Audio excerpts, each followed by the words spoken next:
Hey everyone, and welcome to Handing the Shame Back, a channel dedicated to the adult survivors here in New Zealand and across the world who have experienced some form of child sexual abuse. We know the numbers are growing. We know we're looking at up to 1 in 3 of us. So this is just one small attempt at bringing our beautiful survivor community together to offer some sort of respite and maybe some ideas that may help. I'm Gloria Masters, I'm your host, and we always start with a trigger warning. Why? Because something that may be said could trigger something in you. If you find that to be the case, would you kindly stop watching, go to the show notes below, and you'll be guided to some help and resource. In the meantime, we have a wonderful guest, Shawn Wildermuth, who comes to us all the way from Atlanta, Georgia.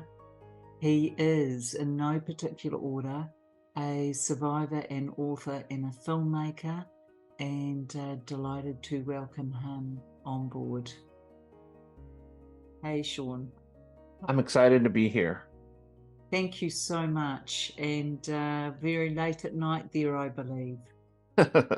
It's not midnight yet, so it's not quite that late. I'm more your morning person, Shawn. I tend to get up between about 5 and 6 and then wonder why by 9 at night I'm toast, really. But anyway, pleasure to meet you, and thank you for persevering with the amount of time it's taken us to reach back out. I'm just happy to be here. Awesome. So, Shawn, as we do with all our wonderful guests and survivors out there, hello, beautiful survivors, we see you. Just be interested to know about your story, your childhood, kind of, a synopsis of perhaps the abuse you suffered, simply because it could be another beautiful soul or 10 out there who hear what you say and feel, yes, he gets it. So, my story is pretty average, I would say, with a lot of the men I've talked with. My brother is the one who started abusing me when I was 6. And that period, I don't quite remember. I blocked it out after it happened because I was so young. And then it started again when I was 13 for a period. And while the abuse and especially the secrecy was so damaging and so hurtful to my soul and really left me in a mentally injured state for years, it was also, I think it's important to say that the family was part of what allowed for it. My father was schizophrenic, and so I already didn't know what was real and wasn't real because he was unmedicated, and so we'd all often get these stories that just were they true or were they not true. And so when the abuse happened, part of it was because we as a family said, you don't talk about family problems outside the house, and that veil of secrecy that can be so toxic. That I was just sort of a broken teenager after the second abuse. I didn't know how to deal with anybody. I remember walking home from school one day thinking, this isn't happening in anyone else's house. Like, I was looking at the neighborhood and like, I'm incredibly alone. I'm the only one this is happening to. And because of that, I didn't know where to reach out. I never really reached out to my mother because there was always the threat that if my mom found out about this would be the breaking up of the family. We'd already split off from my dad when I was right about 6, right about when the abuse happened. And there was always this fear that my mom would just disappear and we'd end up in foster care or something like that. There was no real family around us to support that. So I was just afraid for years and years. And I think it's interesting because when I look back at who I was just trying to find that puberty is hard no matter what you're going through, but puberty when you don't believe that anything you're seeing is true, and that because of the abuse, I held so much shame that I thought I was just a bad person. That if I wasn't hyper vigilant about not doing bad things, that I would hurt people over and over and over again. And I was a big kid who was tall early, and so I always felt like if I got in a fight, I would kill people. Like that level of shame is what really populated my life into my 30s, when I really start to get help for this. It's quite phenomenal, isn't it, Sean, the power of the shame? And, Yeah, this you coming on handing the shame back, of course, it explains it all. As yeah, soon as we give voice to it or verbalize or start to release, we are handing that shame back and offloading. But I guess I'm interested, your brother abused you at 6. Was he the one to then abuse you at 13? Was it him again? yes, Do yeah. you He was a. Sorry. Go ahead. Was there a period of time where this wasn't happening, or do you believe it just continued for those 7 years up until I don't think so. I think it probably happened for a few weeks when I was 6. yeah. My brother was 11 at the time, and uh, the fact that he was 11 when it happened then, and then when I was 13, when it happened for again a few weeks, he was 18.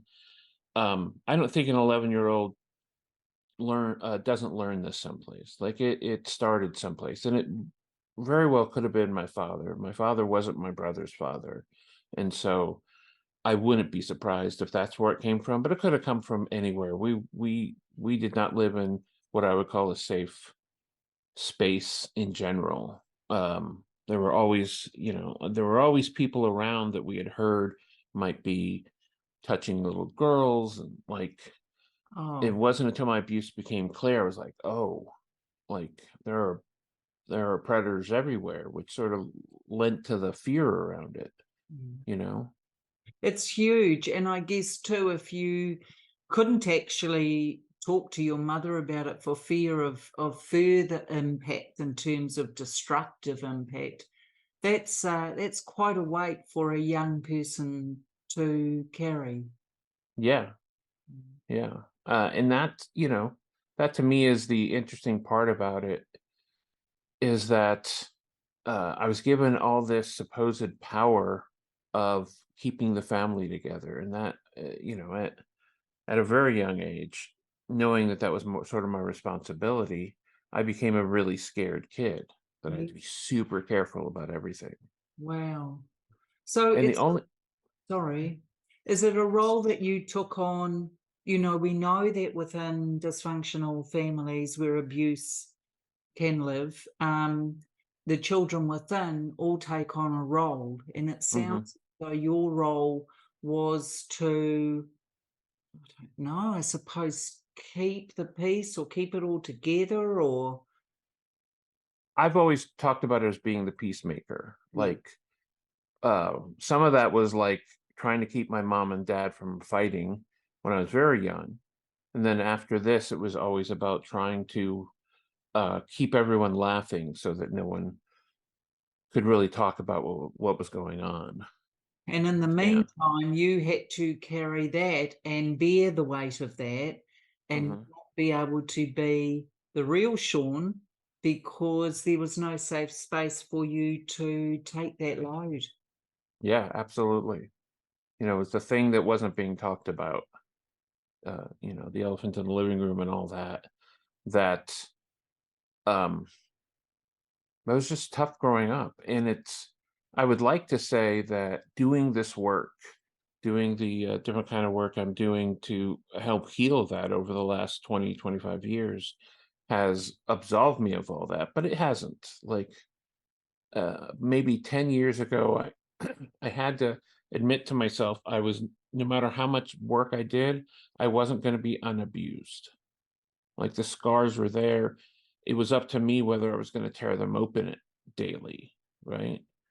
But if I could let the scars heal, at least I could get beyond it. But I really, for a long time, thought I can just quote unquote get over it. And I don't think it's that simple. I think because it formed part of who we were as survivors, Shawn, this is just my little theory. Mhm. It formed part of who we then became. I don't think we just get over that. And I No. think till the day we die, there will be times when we can be triggered, or there can be times when our hypervigilance is so big we can count footsteps behind us. You know, yeah, so lots of love to you. And I guess my question is, do you believe your mother knew without putting words to it? When I disclosed in my early 20s to my mother, I had some therapy and we had decided, which isn't a decision everyone needs to make, but in my case, I did. Uh, she told me she didn't know and was super supportive. Like it does not always go that way, and I Yeah. was very lucky. She said there was one incident with my father and brother that made her uncomfortable, but she hadn't seen him do that in years. Oh, So it wasn't like she didn't know, but she almost didn't have proof. yeah. Like something felt wrong about his relationship to my brother. So she wasn't completely surprised, but she also, if she'd known it was happening between me and my brother, I think she would have gotten us help. Gosh. How was that for you disclosing to her and It your was huge. It was just somebody believed me and I was able to break that seal, right? To break the secrecy, that secret I kept inside that um was just I'd been holding myself so tight to keep it all together that allowed me to sort of let go in some respects and know that I had other people and that telling the secret wasn't going to kill me. yeah. That's kind of what I thought that, I know that some people get suicidal and luckily I didn't. But it did feel like this, oh no, what happens if she denies it or she knew about it? Like there's all these things that could have happened in that moment. And while that was incredibly important to my healing, I really feel like the change came in my healing when I started talking to other survivors. That was sort of this miraculous moment of because it was my brother, I'd always felt like it wasn't bad enough, right? It wasn't a stranger, it wasn't a priest, it wasn't whatever, that it just, just get over it. It was just your brother. It was probably this, it was probably that. And when I told my story to other men that have been through this, and I got the feedback that it was plenty bad enough. That was the other, like telling my mother was one of the pinnacles of change, and telling other men was that second sort of change. I'd continue to hold on to the pain of the abuse until maybe 3 or 4 years ago. So, I spent 25 years in talk therapy, and that's awesome. That's useful. I'm not saying that, but this was another level that sort of pushed me to say, oh, maybe I can get beyond it for the first time. It's the first time I really believed it. It's interesting, isn't it, that sibling sexual abuse is quite a big it's actually very prevalent, and people like child sexual abuse generally don't want to believe it happens. Yeah. I call it the silent endemic. Sibling sexual abuse, they say, can account for up to 40% of all sexual abuse. So it's quite prevalent out there. And I know if you Google her once we finish, Nancy Morris runs a wonderful website called Wow. Siblings Too, Yeah. yeah. And I, she I interviews people anonymously, if you prefer, on this as well, because we've got to start getting the word out, because the younger generation, of course, this is still happening, and yeah. the words for it are sometimes lost with our young people and our children. So it's very prevalent, and I think there's a lot of work that needs to be done globally actually around this. The other thing too, of course, is that the power of speaking to other survivors, and you being able to share, and them being able to understand you without having to explain, because survivors get it. Yeah. Absolutely. Mm. It's interesting because, to me at least, because I didn't think I could find other men, and the only reason I found some retreats through Mike Liu, who wrote one of the early books on men's abuse. Um, I was interviewing for the film, and that's when he said, "Oh, I do these groups," and I was like, "What do you mean? I've been looking for this for 20 years. What do you mean you Wow. do groups?" Yeah.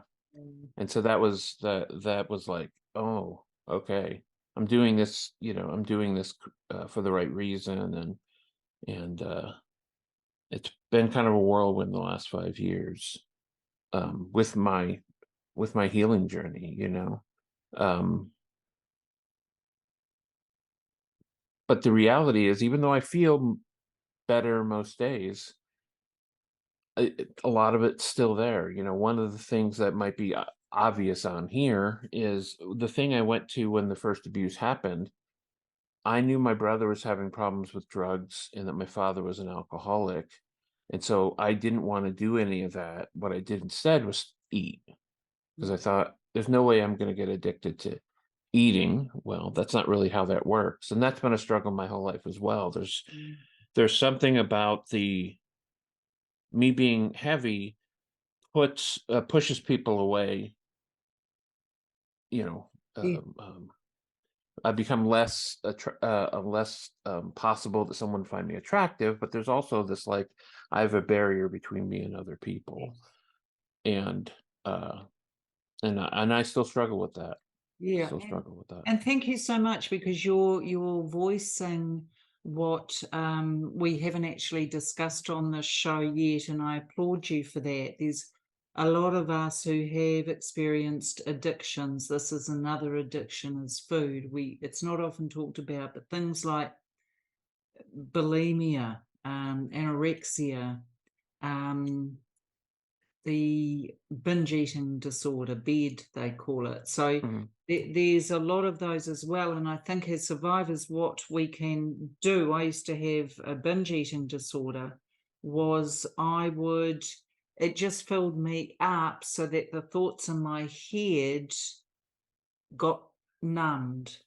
Yeah, And I think, again, it is, as you say, it's a great barrier, but equally, um, it also, for me, I think what it did was made sure that I was a little inoculated against, in terms of who will find me attractive yeah, eating like this. It's such a shameful thing. And of course, you and I both know where the shame came from.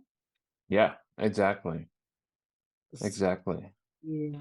It's you know, just to find the courage to share that, I thank you, because there will be many nodding their heads, and beautiful survivors out there. If your addiction, it happens to be food, well, look, you're in great company. And, we did what we had to survive. And I think for me as well, Shawn, not to take it away from you, No, is that it also kind of comforted me.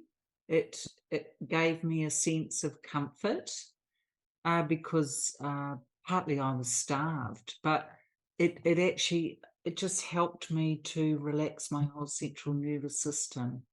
Yeah. Naturally, it was never healthy food, was it? No. No, No. no. But it was, it's food coma is essentially, the same thing that would happen to people with alcohol or drugs when they get all numbed out from their, and there wasn't the stigma of it being illegal, or you can drive while you're eating. Like, there's all these things that make it in some ways more socially acceptable in some ways. Obviously the weight isn't socially acceptable, but I just, in talking with a lot of people about this abuse, addiction just seems to blend into it, whether it's in their family or them. Just so many people have gone through that struggle of addiction that feels like it's somewhat, causal with the abuse. Oh, look, I 100% agree. I believe that where there's addiction, that we know that our rehabs here in New Zealand are 90%, over 90% of people in there have childhood trauma, child sexual abuse at their core. So when you think about what do addictions do for us, they help us escape from the reality of what we went through when we were powerless. Absolutely. So, it's quite a thing, and people sometimes think, well, will you judge me if I've been an addict? Hell no. I applaud you because you did what you needed to survive, and then Survive. try and manage what you could in the adult version of yourself. How do you see that, Shawn? I think I think it's something that when you're overwhelmed with the wounds of abuse, this is exactly what does happen. Is we need something to for us to get away from that. Uh, I think there's um, I think there's an important sort of corollary there. In my early 20s, and I thought about being a therapist, which I think every hurt person goes through at some point, thinking that Yeah. that's their path, because I became the person that lots of women told that they were abused to. I became the really safe guy, and I thought that meant I was supposed to do something. And what that did was make me aware that I never heard much about abuse of men. Like, that was you know, that the machismo of it, or just get over it, or it wasn't that bad. But also this, I lived with the fear that I would become an abuser, that I would become a predator, because that's the story that we've been told in the media for forever. One, men aren't safe. Um, Abusers abuse, even though we don't have any good data on that. And the other, if some of the men I talked to in the film are gay, and there's that other level of you're gay, therefore you're a pedophile, right? That's this through line. I don't know how true in New Zealand, but certainly here in the US, that's a story that has been told over and over and over and over again. And I don't equate the men's experience as being better or worse than women's. I don't want to, I don't want to equate that. I just think it's different. No, it's very rare for someone to go, "Oh, you were raped. I don't want you to be around my kids because you might sexually abuse them." And that's the story that often happens to men. Um, Yeah, and look, I'm so glad that you were raising this. In New Zealand, we have these amazing support groups called Male Survivors Aotearoa, and they have lots of satellites. And I've kind of had the honor of interviewing and speaking with many male survivors, including your lovely self. And what we know is this: the narrative and the toxic culture that is pushed onto men from young boys, from the age of young mhm. boys, is you've got to be strong. It's weak to complain. What are you, gay? Because you let a bigger person abuse you. Really? And that if you talk about it, you just need to take a concrete pill. So there's this real toxic BS that we know exists. The reality is, for these beautiful men watching and those who have survived child sexual abuse, you know, we stand beside you. This is unacceptable that you had to go through any of it. There is no comparative suffering here. If you're a survivor of child sexual abuse, I will always stand beside you. And you need to be honoured for actually surviving through it. I think what tends to happen is, tell me if I'm wrong, Shawn, but it feels much harder for men to be able to express it, which means that our numbers, reported numbers, perhaps aren't quite true. So I always think it's probably 1 in 3 boys as well. In New Zealand, it's 1 in 3 girls and 1 in 4 to 6 boys, but I actually believe it's just as many boys. I don't know that the numbers are equal. That's certainly not where I'm around. But the idea, there's an organization here in the States called 1 in 6 Yeah. that's telling the story that we do have numbers that at least 1 in 6 boys have been abused. And, just the idea that that's okay. Mike Liu also talked about, the systemic problem that we treat children as property. Because if they weren't property, we could never do these things we do to them. And I think that's, for me, sort of at the heart of it, is we don't value our children. We talk a lot about protecting them and being this and being that, but it's so easy to not be paying attention to the signs of the abuse. I think so, and there's just not, it's so silent, you see, because it's unpalatable. But I just want to come back to something you mentioned, and I really want to take this another step. Sure. The ridiculousness of anyone thinking, if I was sexually abused by men and women, so that's another thing. A lot of women abuse, up to a third of pedophiles are known to be female. You don't hear about that though. You don't. But I was abused by both men and women. I'm not going to start abusing children. Shawn, you were abused by a boy and then a man, a young man. Mm-hmm. You're not going to start sexually abusing. And I think what I've heard from Jane Epstein, who is well known over in the States, is this: the vast majority of adults who have been sexually abused never go on to abuse. That's the numbers I get from Mike Liu. Yeah. One of the things he's noticed, he's been in practice for, I think it's 50 years now with childhood sexual abuse, and he said most survivors don't become abusers, they become guardians, they become teachers, they become policemen, they become firemen, they become social workers. Like they become the advocate they didn't have, whether they know it or not. Yeah. And I think you're 100% right. So again, who's doing the abusing? It's not survivors. Yeah. And certainly that happens, but the numbers just don't belie that that's a large percentage at all. Weirdly, in the States, the federal law for rape wasn't only a man raping a woman until the 70s. Like up to the 70s, men legally couldn't be raped.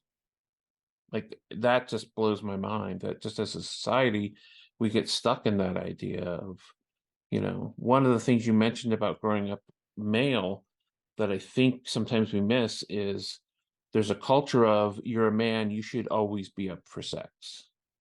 Oh, you're lucky because you had sex early. And that's, oh my God, that just feeds into this whole cycle. Sends shivers down my spine. Yeah. Now, the other thing too I was going to say is, yes, I was abused by women. I'm not a lesbian. It didn't turn me into a lesbian.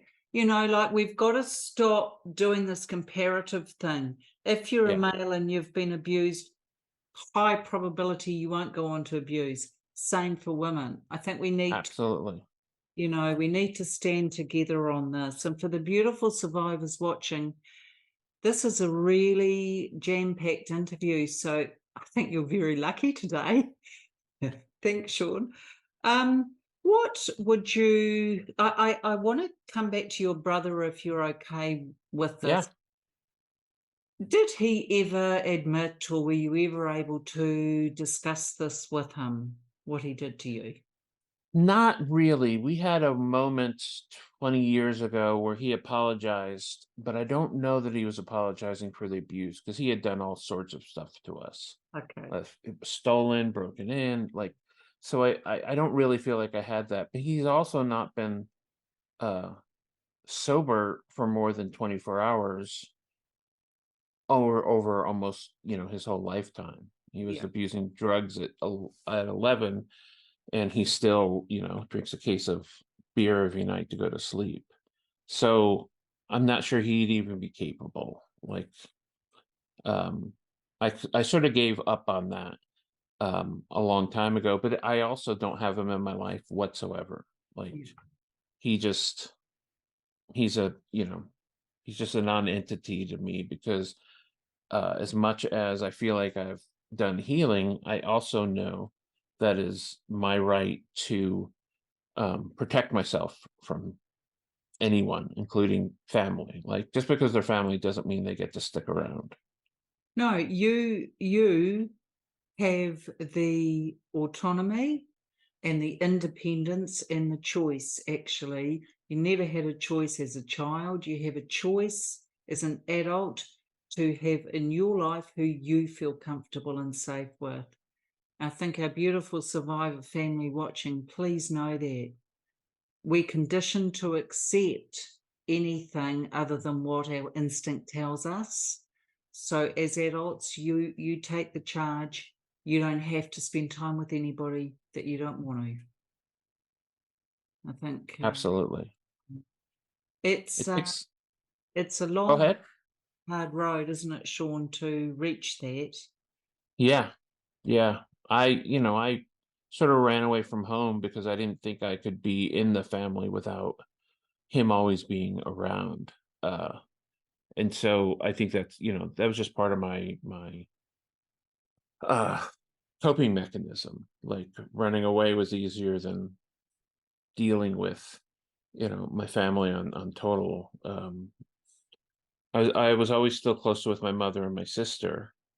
But one of the things, if we have time, that was important for me was I always thought that I might have abused my sister. Like, I had this weight and whenever I tried to talk to her about it, she didn't want to talk about it. It was just too much.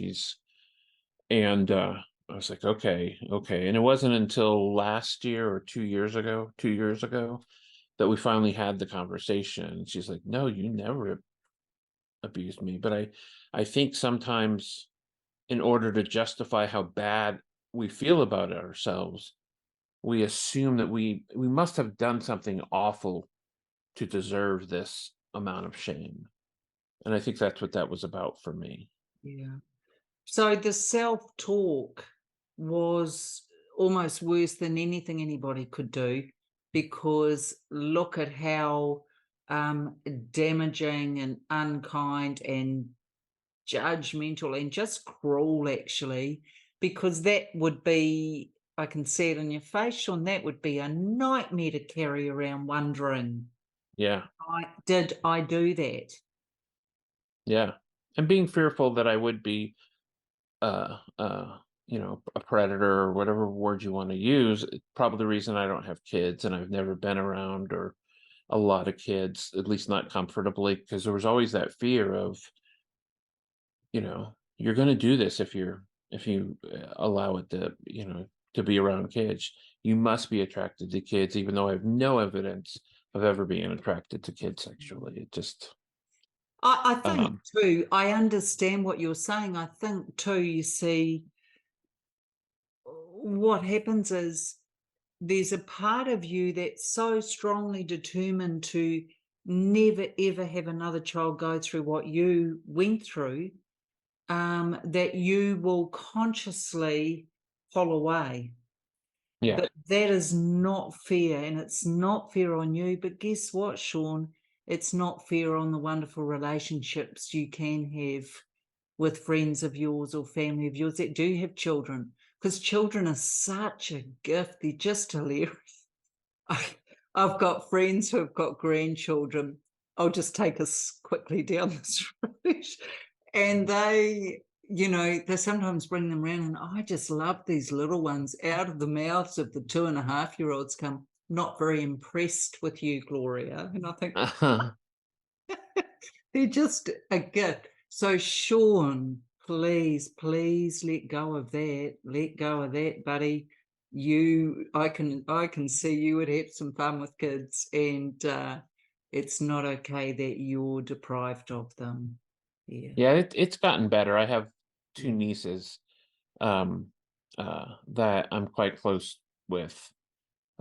We don't live in the same city, so it could be closer. But and now that I'm 54, I've decided it's probably too late for me to have kids. My wife isn't a big fan of having kids either, so that's probably why we're attracted to each other. Uh, I regret it, but it's kind of where we've gotten them. I told her that if we had kids, I'd make them call me grandpa Yeah. uh, at my age. But I'll tell you what you can do in the US if it's still there. Oh, we have it here as well. I don't exactly know what it's called here, but you can like adopt a kid. Not, I don't, let me finish.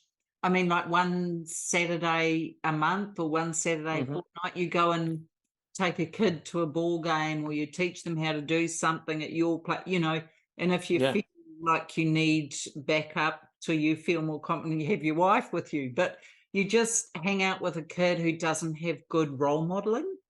yeah. And It's called Big Brothers here. big brothers, yeah. Yeah, yeah.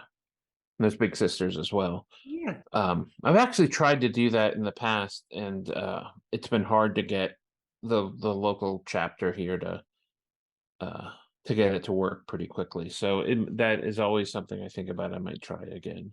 Well, Is I that think you'd just be a gift. I think you'd actually have some fun. And what happens when we hang out with those beautiful little souls is what emerges in us as the child. And I think hmm I don't know how you feel about this, Shawn, but certainly I'm the child now that I couldn't be. Yeah, Um, so absolutely.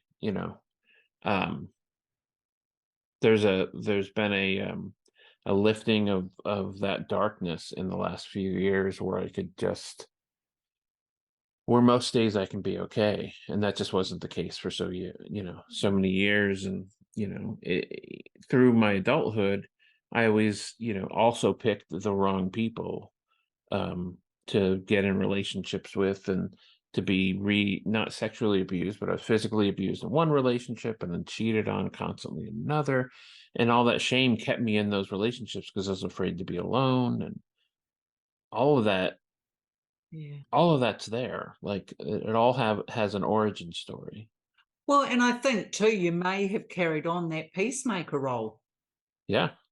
So, as we do, we carry it on until it becomes clear to us that it's no longer serving us. But I guess, Shawn, as we're talking, what's helped you in your recovery and healing of this? What have been some things that have helped you? Well, the first time I told anyone, I soon started therapy right after. My girlfriend at the time was in a treatment center, and we were supposed to write sort of our first step story around addiction. And they had encouraged us to be as honest as possible. So I wrote it down and gave it to the therapist, saying, I can't say this out loud. And it was the first time I ever sort of written down what had happened to me as a kid. And breaking that seal, which I would guess a number of the people watching this have already done, and getting into therapy was huge, because the person I am today I was trying to hide from the world the whole time. I spoke in a much higher, much quieter voice, not wanting to disturb people.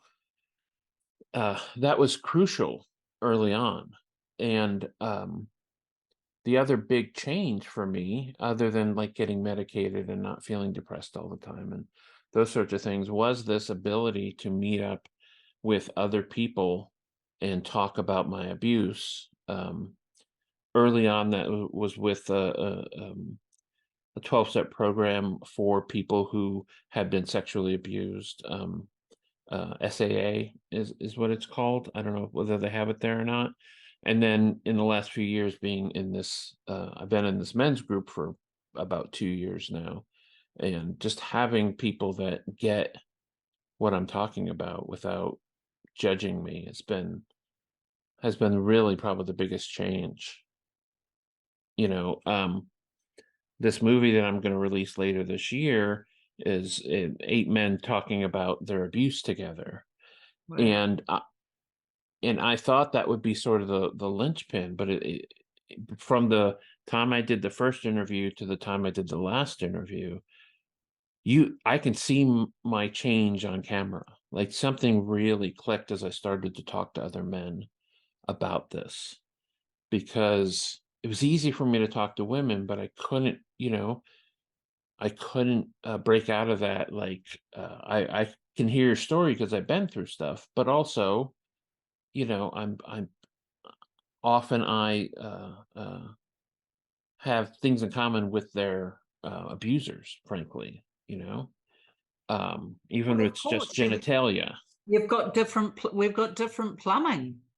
Yeah. Yeah. And so, but I really never ran into anyone that would share that with me. And of course, I was keeping my story quiet. So I'm sure I ran into a bunch of people. In fact, once I started talking about it, there were people all around me that were like, "Oh, my father had to deal with this. Oh, my brother had to deal with my best friend, or whatever it is."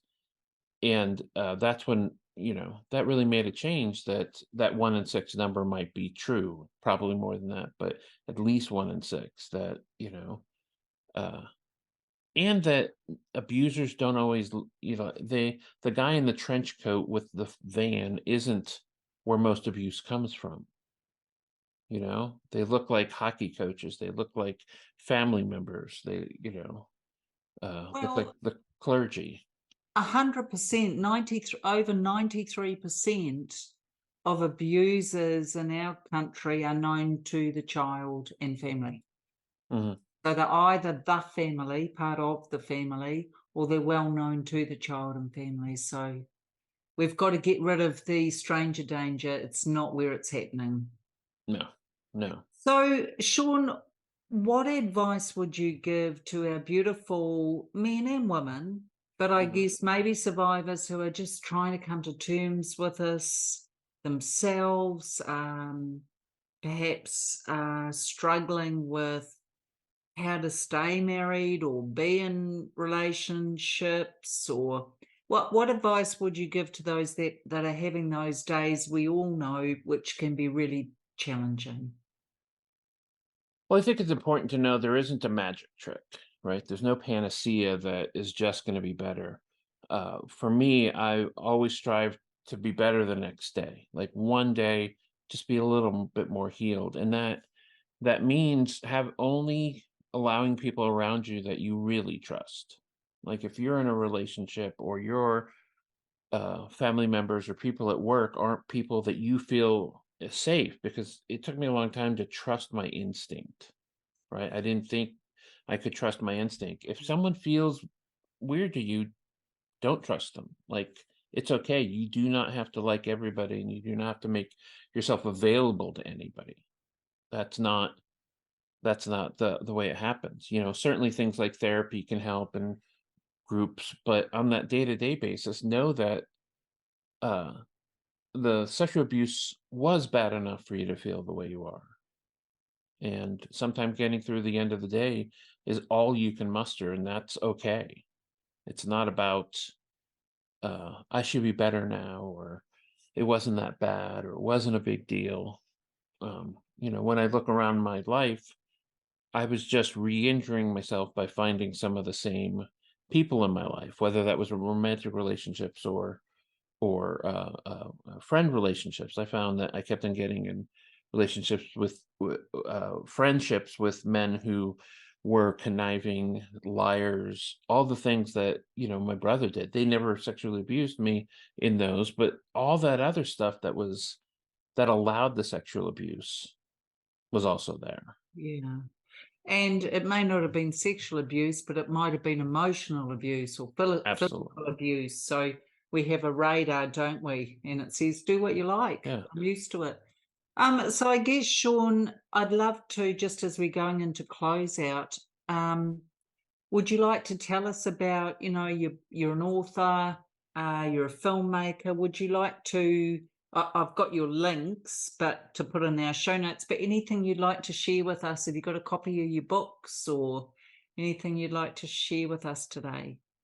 Yeah, most of the books I've written aren't in this area.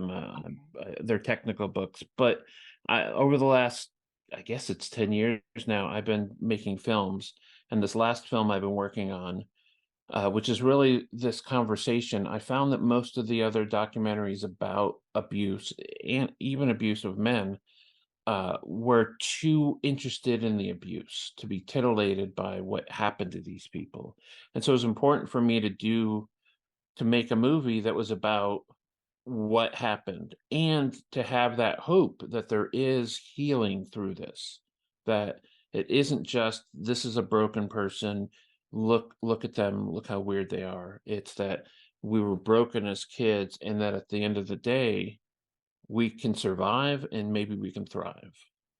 And that essentially is the movie I hope I've made. I'd That love should to see that when it's out. Yeah, it's called uh, um, Man Enough to Heal, and you can get to it by manenoughtohealfilm.com if you're interested in taking a look at. We have a teaser up, and hopefully it'll be out by the end of the year. Oh, I'd love to see that. Is there anything else you would like to say just as we're ending today? I know it's just gone so fast. Our time. It has, it Yeah. has. I would just say that the thing it took me the longest time to really get hold of was that I could trust myself.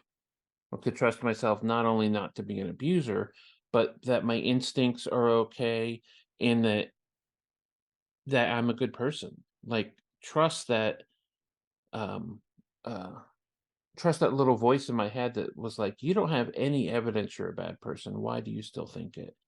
And that still plagues me day to day, but I would love survivors out there to realize you're probably stronger than you think you are, and you deserve to be happy.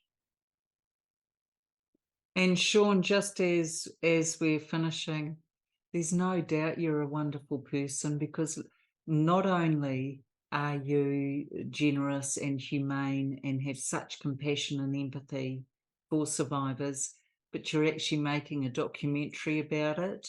I think mirror, Shawn, you're a wonderful person. Thank you so much. And that is the hardest thing for me to hear. I But know. I thank you. I thank you. It's Yeah, getting easier. yeah. I know it's hard to hear when you haven't believed it yourself, but I guess I can only speak truth. So I'm just calling it as I see it. I Please, appreciate that. please stay right there. So audience, a lot of hidden gems actually, and a lot that came to light today, and really thrilled to have had Shawn join us and said a few things that resonated with me. And one was break that seal. Even though it can feel like the hardest thing in the world, and it is, by you breaking it, once it's broken, there's a way through, and it will take whatever time it takes, but you're never alone. The other thing he repeated a few times, and I love it, is trust your instinct. You see, as children experiencing child sexual abuse, our instinct was always screaming at us, no, no, this is wrong, no, don't. but no one listened or seemed to care, so our instinct was overridden. It's no surprise today as adults we struggle with trusting that. So just to do that for you. As always, I see you, I stand beside you, and I believe you.